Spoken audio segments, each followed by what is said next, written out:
Chers abonnés, chers internautes, bonsoir à vous et bienvenue sur notre émission Échange que nous faisons tous les samedis sur la chaîne Triomphe TV. Aujourd'hui, nous allons bien évidemment échanger sur un thème et le thème du jour c'est le chrétien et la tradition. Et j'ai avec moi ici sur le plateau trois invités avec qui nous allons partager un peu le lien entre le chrétien et la tradition. Et je précise que parmi ces trois invités, nous avons l'honneur de recevoir notre pasteur tous les samedis de l'église Triomphe de Gloire. Donc je vais demander à notre aujourd'hui nous allons bien évidemment de se présenter à ton thème. Vous restez connectés, ne quittez pas l'antenne, invitez vos frères, vos amis. Et j'ai avec moi ici sur le plateau trois invités avec qui nous allons partager un peu le lien entre le chrétien et la tradition. Et je précise que parmi ces trois invités, nous avons l'honneur pour que nos internautes sachent au moins avec qui nous allons échanger. Je suis le pasteur Élie Labato. Je suis pasteur à la mission. Merci pasteur. Je vais demander à la sœur qui est juste à côté d'en faire de même. Je suis la sœur Sylvie Maricot. Je suis chrétienne communiste. Amen. J'ai un frère aussi juste à côté, à ma droite, qui est en face de même. Oui, je suis Oubé Zengbe Masselin, le fils de la maison Triomphe. Amen. Soyez bénis et bienvenue sur votre plateau. Encore merci à vous d'avoir répondu à cette invitation. Donc, comme je le disais, nous allons échanger sur le thème le chrétien et la tradition. Pour tous ceux qui nous prennent en marche, c'est votre émission Échange. Vous restez connectés. C'est maintenant que ça déroule. Donc, la première question déjà, on va commencer avec bien évidemment notre pasteur Abatou Élie de l'église Triomphe de Gloire. Pasteur, est-ce que vous pouvez nous dire un peu c'est qui le chrétien et qu'est-ce que la tradition? Ok, merci beaucoup pour cette belle question. Parce qu'on a besoin, étant des enfants de Dieu, de savoir souvent ces genre de choses pour pouvoir mieux vivre la vie chrétienne. Effectivement. Et le chrétien, d'abord, le nom chrétien même, on entend parler, c'est pas un nom français, c'est un nom juif. Chrétien qui veut dire petit Christ. Alors, quand on dit chrétien, c'est quelqu'un qui a donné sa vie à Jésus, qui a décidé de marcher avec le Seigneur. C'est celui-là qu'on appelle le chrétien. Le chrétien, il a pris l'engagement d'appartenir au royaume de Dieu. On n'entend pas le chrétien, pas un nom français, c'est un nom juif. Le chrétien qui veut dire petit Christ. Alors, quand on dit chrétien, c'est quelqu'un qui a donné sa vie à Jésus, qui a décidé de marcher avec le Seigneur. C'est celui-là qu'on appelle le chrétien. Le chrétien, il a pris l'engagement d'appartenir au royaume de Dieu. On n'entend pas le chrétien, pas un nom français, c'est un nom juif. Le chrétien qui veut dire petit Christ.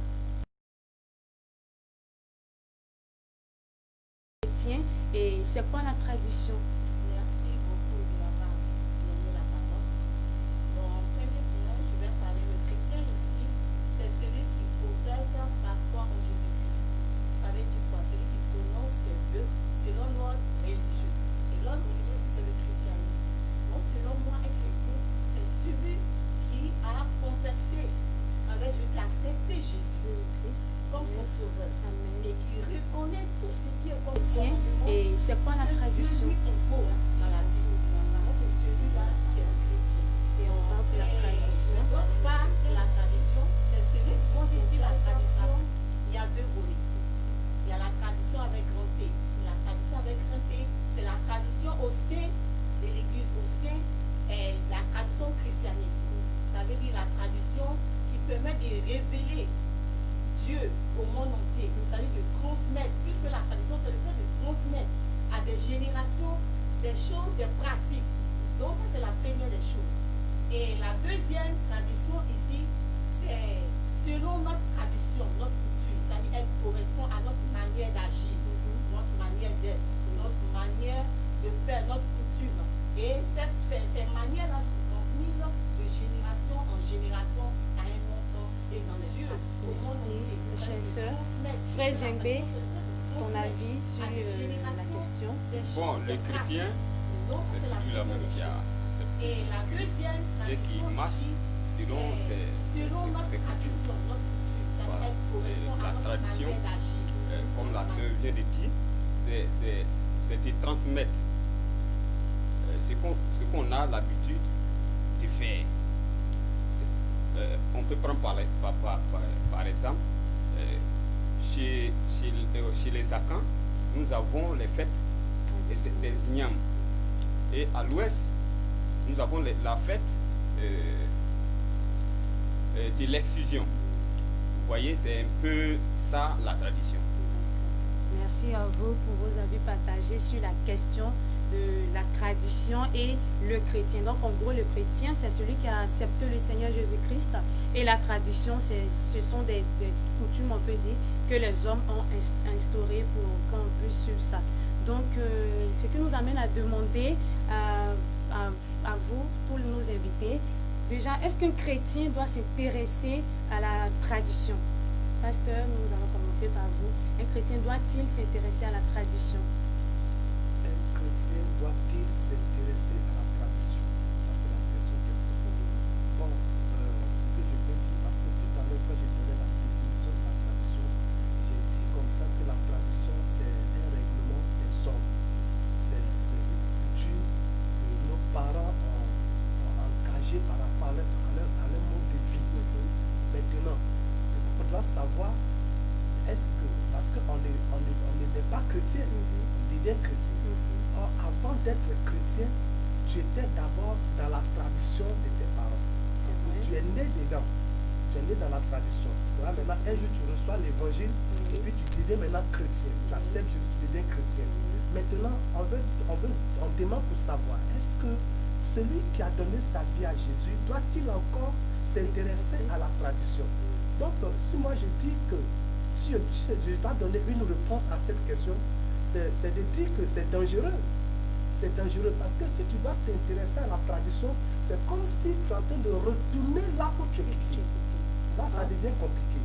Ça devient compliqué. Si tu dois t'intéresser à la tradition, c'est de savoir peut-être, voir un peu le danger qui est dedans et puis ne pas commettre ces choses-là, pour ne pas que ça te rattrape. C'est ce que tu dois savoir. Mais pour dire que t'intéresser à la tradition pour retourner dedans, là, c'est pas bon. Là, c'est pas là, ça devient un danger pour ta vie chrétienne. D'accord, merci pasteur. Donc la sœur qui est juste à côté de notre pasteur, on va demander de nous donner son avis aussi sur cette question. J'aimerais dire qu'un chrétien, du moment que tu es chrétien, c'est comme si tu n'appartiens pas au passé. Tu deviens une nouvelle personne. Donc ici, la tradition ici nous a été inculquée depuis nos bas âges. Et quand tu décides d'être chrétien, cela veut dire que tu as une autre tradition encore tu vas adapter. Et la tradition, c'est la tradition chrétienne.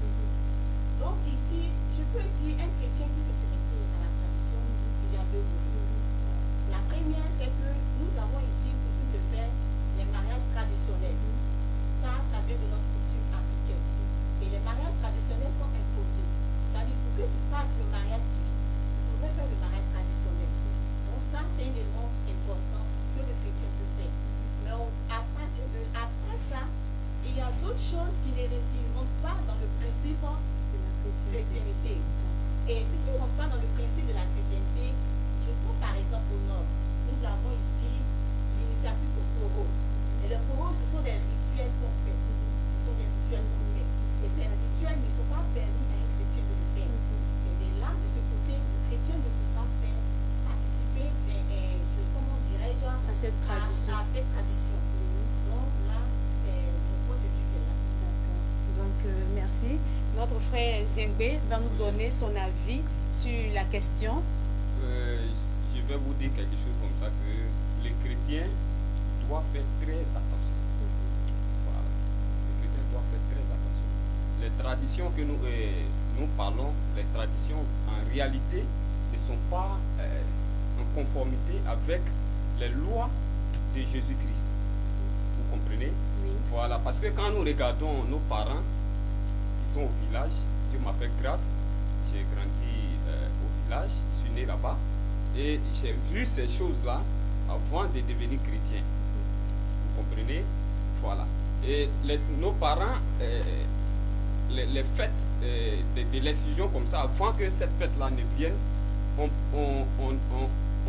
ils consultent d'abord les dieux dans les cases, dans les bois sacrés, et ils parlent au nom de ceux qui sont morts. Les anciens qui sont morts il y a longtemps, c'est les noms qu'on dit soit sur la boisson. On prend le cola et on parle dessus, on met sur la terre. Vous comprenez? Donc on ne peut pas, quelqu'un qui a accepté déjà Jésus, qui marche avec Jésus, doit faire très attention. Parce que si tu ne fais pas attention, tu risques de tomber dans les pièges. Parce que là où la parole qu'ils ont dit là, ce n'est pas le nom de Jésus qu'ils ont dit. Vous comprenez? Voilà, ce n'est pas le nom de Jésus qu'ils ont dit sur la parole là, en versant de la boisson. Ce n'est pas le nom de Jésus. Donc le jour de la fête de l'excision, si tu intègres, c'est que tu es dans les danses. Donc tu dois pas voir, tu es dans les danses. Parce que Dieu, avec Dieu, il n'y a pas de demi-mesure. Soit tu es chrétien ou tu ne l'es pas. Si tu es chrétien, alors tu dois marcher selon ce que la Bible dit. Il n'y a pas contraire dedans. Maintenant, si tu mets des paroles philosophiques dedans, bon, ça n'engage que toi. Ça devient autre voilà, chose. Ça devient autre chose. D'accord. Donc, quand tu acceptes Jésus, il faut accepter pour marcher selon ses principes. Voilà. D'accord. Donc, en gros, avec vos interventions sur cette question, on n'interdit pas carrément aux chrétiens de participer à la tradition, mais de faire attention à certaines traditions. Donc, cela signifie qu'il y a des traditions qui sont interdites aux chrétiens. Est-ce qu'on peut un peu plus donner des exemples aussi et partager cela? Pasteur? Ok. Bon, je vais revenir un peu sur quelque chose. Parce que quand on parle de tradition, il faut qu'on comprenne le mot tradition. La tradition nous ramène automatiquement à la vie que nos parents ont vécue, dans laquelle nous sommes nés. Jésus lui-même a été confronté à cette vie-là, à cette vie de tradition. Parce que si vous remarquez, il y a des passages bibliques qui nous disent comme ça qu'il y a eu des moments dans le ministère de Jésus où les gens se plaignaient pourquoi ses disciples ne lavent pas les mains avant de manger. Parce que c'était une tradition des Juifs. Ils se plaignaient pour ça. Il y avait des moments où Jésus lui-même aussi était confronté par rapport, comment on appelle ça, à son ministère. Il était confronté à certaines choses qu'il faisait qui étaient contraires à la tradition juive. Et en réalité, même quand on veut voir même la vie chrétienne, même là, c'est venu même pour contrecarrer la tradition. Parce que, comme le frère vient de le dire, la tradition, le fondement de la tradition n'est pas divin. C'est satanique. Parce qu'il y a des adorations qui se trouvent dedans. Et ce sont ces adorations-là qui mettent une pression spirituelle sur la vie de l'homme. Maintenant, quand toi tu deviens chrétien, si tu veux t'intéresser à la tradition, c'est comme si, moi par exemple, avant que je ne sois chrétien, j'ai dansé la danse de génération de mon village. C'est une tradition. Maintenant, je me suis donné à Jésus. Quand je me suis donné à Jésus, les gens sont venus me prendre pour dire on va danser. J'ai dit non, je ne peux plus faire ça. C'est là-bas, je suis quitté, puis je suis venu, je me suis converti, je ne peux plus retourner là-bas. Vous voyez, donc j'ai vomi ça. Donc, s'intéresser à la tradition, c'est comme si tu t'en vas reprendre ce que tu as vomi. Donc, c'est pourquoi je dis que c'est un danger. Maintenant, la soeur a touché un peu tout à l'heure concernant les dots, voilà, ce genre de choses-là. Là, il faut qu'on comprenne ça. Parce que la dot, c'est un règlement. C'est un règlement que les parents ont établi pour leur profit. Pour leur profit. C'est pourquoi, quand vous constatez, chaque peuple a sa manière de faire sa dot. Voilà, parce que chaque peuple décide quelque chose et puis il impose ça. C'est comme ça. Maintenant, la dot là, ça, son fond là, il n'y a pas d'abomination dedans. Voilà, quand c'est comme ça, là, le chrétien peut aller avec. Voilà, le chrétien peut aller avec. Tu veux marier une fille, on dit bon, faut envoyer poisson, faut envoyer un truc comme ça, pour qu'on va te donner notre fille. Tu vas pas dire non, moi je ne veux pas ça. Si tu ne veux pas ça, que tu n'as pas par la fille, donc des trucs comme ça, là, tu peux rentrer là, il n'y a pas de barrière, parce qu'il n'y a pas de péché dedans. Mais quand on dit tradition en tant que telle, c'est-à-dire la vie que nos parents ont vécue, dans laquelle on est sorti, puis on doit retourner là-bas encore là. Non, là, il y a un danger dedans. Le chrétien n'a pas le droit de se mettre dans ça. Voilà, c'est un peu ce que Nous allons demander à la sœur qui est juste à côté de nous partager son avis. Ok, je m'aligne à ce que le pasteur vient de dire tout à l'heure. Et la tradition, c'est quelque chose qui n'est pas bon. Pourquoi? Parce que nous, la tradition ne présente pas Jésus. Elle présente que des esprits de nos ancêtres. À travers les bois, les montagnes, les eaux, les animaux qui sont.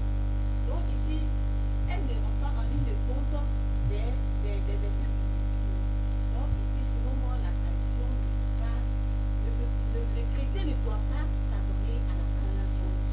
Et comme par des exemples, il y a quelques exceptions. Il y a quelques exceptions que je viens de dire tout à l'heure par rapport à la dot, que le pasteur a bien explicité. Ça, il n'y a pas de problème pour le chrétien.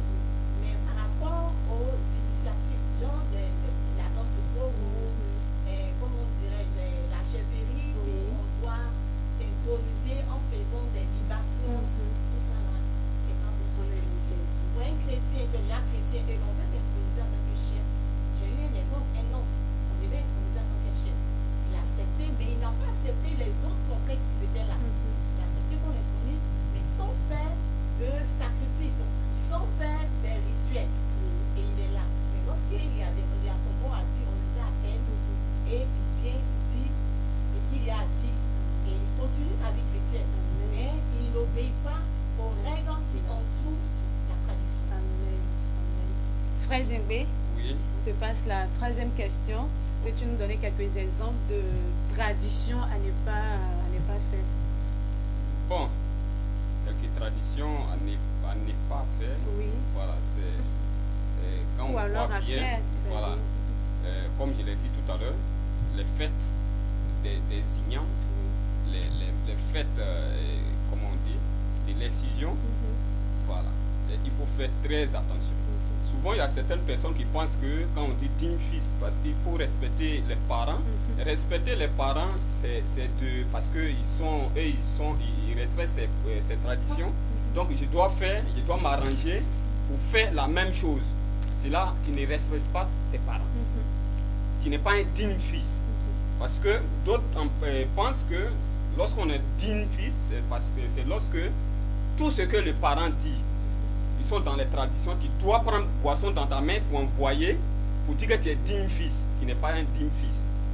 Quelqu'un qui est digne fils, c'est quelqu'un qui a compris. Lorsque tu as compris la parole de Dieu, tu dois te battre et, pour faire comprendre tes parents que voilà, voici le vrai chemin. Et tôt ou tard, ces personnes-là, ils vont comprendre la parole de Dieu et ils vont te rejoindre. Mais si toi qui as compris la parole et tu les rejoins parce qu'ils sont pour les respecter, c'est pas du respect. Moi, je ne vois pas ça comme respecter, comment on dit, ses parents. C'est vraiment, c'est pas correct. Donc, pour un chrétien doit rester un chrétien, doit vraiment suivre les Écritures dans la vie, selon la Bible, voilà, et puis ordonner les choses correctement. Amen. Soyez bénis dans le nom de Jésus. Donc, pour tous ceux que nous prennent hommage, nous avons commencé notre émission depuis un certain moment. Et donc là, nous sommes presque à la fin. Le thème du jour, c'est le chrétien et la tradition. Vous avez pu peut-être comprendre depuis le début pour certains. Pour ceux que nous prennent hommage, ce n'est pas tard. Nous allons prendre les mots de fin de nos différents internautes et ça va vous permettre aussi de comprendre la différence ou alors le lien entre le chrétien et la tradition. Alors, pasteur, nous allons vous demander votre mot de fin, vu que nous sommes à la fin de notre entretien. Dites quelque chose à toutes ces personnes qui nous suivent sur la chrétienté et la tradition et aussi un appel envers ces personnes. Ok, merci beaucoup. Ce que je peux apporter comme un message de mot de fin, c'est que toute personne qui m'écoute doit comprendre que la chrétienté, c'est quitter le monde païen pour venir à Dieu. C'est ça la chrétienté. Et comme je le disais au début, on n'est pas chrétien, on le devient. Et avant de le devenir, tu étais d'abord quelque part. Là où tu étais, c'est ce qu'on appelle la tradition. C'est-à-dire la vie des ancêtres, la vie des parents, la vie de la famille dans laquelle tu es né. C'est ça qui est la sera pas facile. Ça ne sera pas facile parce que les parents vont toujours t'attirer vers ce que eux ils ont trouvé bon de faire. Oui. Ça c'est leur vie. Ils vont toujours t'attirer là-bas. Mais toi, chrétien, tu dois faire ton effort pour résister à ça. Résister à ça. Pourquoi? Parce que la vie chrétienne, c'est un combat. C'est un combat. Aujourd'hui, je vais vous dire quelque chose pour terminer. Paul, l'apôtre Paul dont on parle, a connu cette vie de tradition. Paul, aujourd'hui, quand on prend la Bible, on nous dit que Paul a été quelqu'un qui n'a pas été marié. Mais en réalité, Paul a été marié. Il a connu le mariage. Mais dans son ministère, il s'est rencontré avec un fait très très délicat. Et ce fait, c'était quoi? C'est que Paul travaillait pour la tradition de ses parents. Il persécutait les chrétiens jusqu'à ce que sur la rue de Damas, il croise le Seigneur Jésus. Et quand il a rencontré Jésus, il a décidé d'abandonner la tradition de ses parents. Amen. Et c'est là maintenant, les parents de sa femme sont venus, les juges sont allés voir les parents de sa femme pour dire, ah, le petit là, vous voyez ce qu'il a en train de payer, il a en train de nous fuir. Donc, allez-y le voir pour qu'il prenne une décision. Et c'est là les parents de sa femme sont venus pour dire que, ah, si tu veux continuer avec nous, on va te laisser notre fille. Ou bien si tu ne veux plus continuer avec nous, on prend notre enfant. Et c'est comme ça, Paul est donc obligé de faire un choix. Et le choix, c'était de continuer avec le Seigneur. Et c'est comme ça, c'est à partir de là que l'affaire de Paul de ne pas se marier est venue. Vous voyez? Donc, ce que je veux dire à tout chrétien qui m'écoute présentement, c'est que quand tu donnes ta vie à Jésus, sois prêt à payer le prix de ta chrétienté. Quel que soit ce que ça va te coûter, sois prêt à payer le prix. Parce que tu ne peux pas être chrétien et puis être encore en même temps dans le monde. C'est comme si tu n'es pas chrétien. Et tu seras surpris qu'au dernier jour, le Seigneur te dira, je ne t'ai jamais connu. Donc vraiment, c'est ce que je voudrais apporter comme un mot de fin à tous ceux qui m'écoutent. Merci, pasteur. Chère sœur Marie-Paul, tu vas nous donner ton mot de fin. J'aimerais dire à mes frères, les sœurs et les frères qui m'écoutent, quand tu prends la décision d'accepter Jésus, c'est que tu es prêt à abandonner toutes choses aussi. Elle te guide un peu, montrer à un autre. Et quand tu prends la décision, tu respectes jusqu'au bout. Donc ici, du moment où tu as accepté Jésus, tu ne peux plus retourner dans la tradition, tu ne peux plus retourner dans le monde. Tu ne peux plus retourner dans le monde. Je peux prendre un exemple. L'exemple d'Esther. Elle était chrétienne. Elle a marié un roi qui n'était pas chrétien. Mais ils avaient établi une loi. Et la loi était quoi? Que lorsque une personne intègre la cour intérieure sans l'approbation du roi, la personne est exécutée. Et Esther n'a pas respecté cela. Parce qu'elle s'est dit qu'elle est chrétienne. Elle ne peut pas respecter cette loi. Puisqu'elle-même, elle n'est pas libre. Donc, quand tu prends la décision d'être en Jésus, tu es sûr qu'il y a des persécutions. Et c'est toi, tu dois te retenir. Tu dois toujours sur tes garde et marcher sur la voie. Amen, merci. Frère Zengbe, Oui. je reviens encore à toi. Donne-nous ton mot de fin. Lancer un appel à toutes ces personnes. Ok. Il faut savoir que un être humain d'abord, il n'est pas venu comme ça. Il a été créé par quelqu'un. Et c'est celui-là même, là, il s'appelle Dieu. Et pour reconnaître Dieu là, c'est en Jésus. Quand il dit le nom de Jésus, voilà, c'est que tu as connu le Dieu que les chrétiens adorent. Vous comprenez? Donc, l'être humain qui vit même déjà doit savoir qu'il a été créé par quelqu'un. Et sa vie sur la terre ici n'est pas une vie qui est du hasard. Vous comprenez?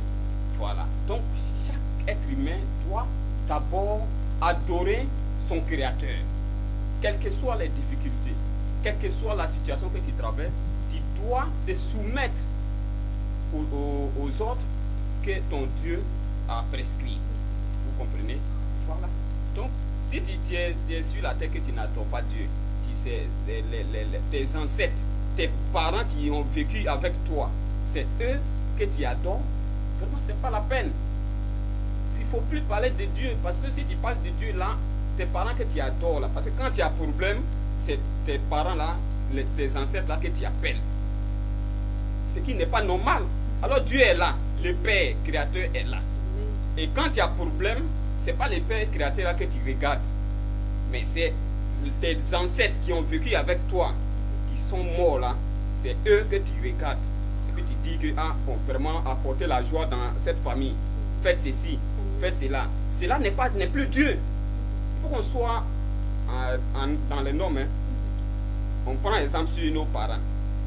Est-ce qu'on peut laisser nos parents là pour aller glorifier les papas de quelqu'un, pour dire que non, toi qui es là, toi tu es vraiment, tu es un père, tu mérites, tu es un père, tu es une mère. Vraiment, toi tu vaux une mère. Est-ce que c'est normal? C'est pas normal. Le Père est là, c'est lui-même qui a créé toutes choses, qui t'a créé, qui m'a créé, est là. Quand il y a problème, c'est celui-là, c'est envers celui-là que tu parles, ou bien c'est derrière un monsieur qui vivait avec toi, qui est mort, c'est lui que tu vas appeler pour dire que hey, vraiment on a un problème ici pour régler. Vraiment que les frères, les jeunes se revoient. Voilà, qu'ils se revoient un peu, qu'ils prennent un peu de recul pour réfléchir et revenir à la raison. Voilà, l'orgueil, trop d'orgueil là, c'est pas bon. Voilà, vraiment c'est mon mot de fin. Merci beaucoup, frère Zembé. Le mot de fin était vraiment, on va dire, signifiant, vraiment édifiant. Merci à vous tous, chers invités. Merci beaucoup à notre papa, notre pasteur Eli Abatou de l'église Triomphe de Gloire. Ainsi prend fin notre émission, pour ceux qui nous prennent en marche. Ainsi prend fin notre émission du jour. Et je vais donner encore l'honneur à notre pasteur de nous dire de l'ancien appel pour le culte de demain, vu que nous avons un programme pour demain. Que le Seigneur nous bénisse. Amen. Je bénis le Seigneur, je lui dis merci pour ce moment. Effectivement, nous sommes la mission évangélique Triomphe de Gloire. Donc, dans notre père spirituel est le prophète Justin Diomandé. Et aujourd'hui, c'est samedi, demain et dimanche. Demain est dimanche. Donc, je voudrais lancer un appel parce que nous sommes dans un temps très très prophétique. Nous sommes en train de traiter un thème vraiment qui depuis près de 3 semaines nous donne la joie, nous donne vraiment des connaissances spirituelles. Donc demain dimanche, je voudrais inviter tous ceux qui sont en train de m'écouter, tous ceux qui sont en train de me voir présentement, je vous invite au culte de demain. Le thème qui est traité présentement, c'est le nouveau niveau. Amen. Parce que Dieu veut faire de nouvelles choses dans la vie de ses enfants. Amen. Alors, j'invite tout le monde demain à notre culte d'adoration. Venez et pour que ensemble nous puissions adorer le Seigneur, nous puissions écouter la parole de Dieu, nous puissions célébrer le Seigneur, parce que nous sommes dans un temps où on a besoin d'adorer Dieu sincèrement. Amen. Sincèrement, adorer Dieu. Donc demain, on vous invite tous à l'église Triomphe de Gloire. Ce n'est pas caché, c'est au niveau d'Anador, la cité Bête. Quand vous arrivez à Anador, vous pouvez même appeler ces numéros, le 05, le 06 plutôt, 06 55 12 89, le 08 40 10 46. Vous pouvez aussi appeler le 07 62 12 45. Appelez tous ces numéros là, le 08, le 09 82 81 89. Appelez tous ces numéros là et des gens viendront vous chercher pour vous envoyer au temple Triomphe de Gloire. Amen. Que le Seigneur vous bénisse et que sa grâce soit sur vous. Amen. Merci beaucoup, pasteur, pour l'appel et l'annonce du culte de demain. Et merci à vous tous pour votre présence sur le plateau. Que le Seigneur vous bénisse abondamment. Donc, nous avons terminé, chers internautes. Je vous remercie encore une fois de nous suivre tous les jours, tous les samedis. Et donc, n'oubliez pas, demain, c'est à partir de 7h30 pour les deux cultes. Premier culte de 7h30 à 9h et le deuxième culte à partir de 9h30 jusqu'à midi. Restez connectés, vous invitez vos amis, vos frères et sœurs qui ont besoin d'une église mais qui ne savent pas comment se déplacer. Seulement en direct, vous serez édifiés et recevoir votre bénédiction. Je vous remercie, vous prenez très bien soin de vous et passez une très bonne soirée. Au revoir.